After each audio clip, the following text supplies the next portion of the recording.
అండి, ఏం చేస్తున్నారు? దీపావళి కదా, ఈరోజు స్పెషల్ లంచ్ ఏమనుకున్నారండి? అంటే లంచ్ స్పెషల్స్ ఏమనుకున్నారు? మా ఇంట్లో పెద్దగా స్పెషల్స్ ఏం లేవు. అంటే నైట్కి చేస్తాను, గులాబ్ జామున్, గారెలు, పాయసం అవన్నీ నైట్ పూజ దగ్గర పెట్టుకోవడానికి చేస్తాను. ఇప్పుడు లంచ్ స్పెషల్ అయితే ఎప్పుడు ప్రతి సంవత్సరం వండుతాను అదే. ఇంకా దాంతోపాటు కర్రీ కూడా ఉండేదాన్ని, కానీ ఈసారి కర్రీ లేదు, ఓన్లీ చూపిస్తాను.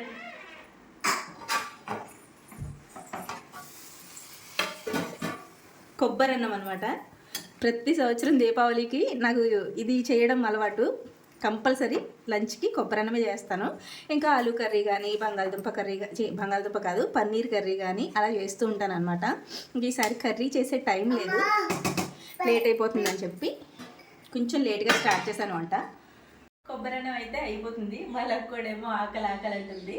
ఇంకా కమ్మగా తినేస్తాము, కర్రీ లేకపోయినా తినేయచ్చండి, చాలా బాగుంటుంది. ఇంకా ఈ డ్రెస్ ఎలా ఉంది? నాకు డ్రెస్ని గుర్తుపట్టారా? మొన్న స్టిచ్చింగ్ క్లాస్లో నేర్చుకున్న, నేను ఓన్గా కుట్టుకున్న డ్రెస్ అనమాట. ఇది వచ్చేసి మా నాన్నమ్మ శారీ అండి. ఇది మా నాన్నమ్మ అయితే మాతో పాటు లేదు, కానీ గుర్తుగా ఈ శారీ ఇలా డ్రెస్ కింద కన్వర్ట్ చేసి వేసుకోవడం, ఈ పండగ రోజు వేసుకోవడం చాలా హ్యాపీగా అనిపించింది.